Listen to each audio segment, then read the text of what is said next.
কেউ যদি ভুলে খেয়ে ফেলে, ভুলে পান করে, জোর করে যদি খাওয়ায়, তাহলে তার রোজা ভাঙে? দিনের বেলায় হাজবেন্ড ওয়াইফের মধ্যে কিস করা, হাগ করা, এতে রোজা ভাঙে না। স্বপ্ন দূর যদি হয়ে যায়, একতেলাম যেটা ওয়েট ড্রিম, রোজা ভাঙে না। ব্লাড টেস্ট করলে রোজা ভাঙে না। অনিচ্ছাকৃত বমিতে রোজা ভাঙে না। নাক দিয়ে রক্ত পড়লে রোজা ভাঙে না। দাঁত ফালানো যায় রোজা অবস্থায়, রোজা ভাঙে না। ইনজেকশনের ক্ষেত্রে কি বলছিলাম, কেউ কি আমাকে শোনাতে পারবেন? মার্শাল্লাহ, এটা হয়ে গেছে। এনার্জি বুস্টিং হলে ভেঙে যাবে, কিন্তু অন্যান্য পেন কিলার, তারপর অ্যান্টিবায়োটিক টাইপের যেগুলো, এগুলোতে ইনজেকশনে, এই ভ্যাকসিনে কি হয় না, ভাঙে না। আচ্ছা, কমন কিছু বিষয়, টুথপেস্ট, মাউথ ওয়াশ রোজা ভাঙে না, তবে রেকমেন্ডেড না করতে বলি আমরা, মেসওয়াক করতে বলি। আতর ইউজ করা যাবে, পারফিউম ইউজ করা যাবে, কাজল দেওয়া যাবে চোখে, ইনসুলিন দেওয়া যাবে ডায়াবেটিস পেশেন্টদের জন্য বলেছিলাম।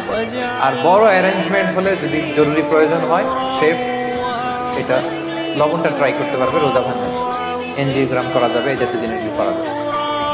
আর কিছু ডিসপিউটেড মাসালার কথা আমরা বলেছিলাম, ইনহেলারের কথা, পাপার ইনহেলার, তারপর শুধু অক্সিজেন যায়, ইনহেলার রোজা ভাঙে না। কিন্তু যদি পাউডার ইনহেলার হয়, ভ্যাপোরাইজেশন হয়, রোজা ভেঙে যায়। সাপোসিটরির কথা আমরা বলেছিলাম, হানাফি মাযহাব অনুযায়ী ভেঙে যায়, তবে যেহেতু ইমার্জেন্সি পিরিয়ডে দিতে হয়, আপনি দেন, তারপরে কাজা করে ফেলবেন। কানের ড্রপ আমরা না দিতে বলি, যে হানাফি মাযহাবে নিষেধ করা হয়েছে।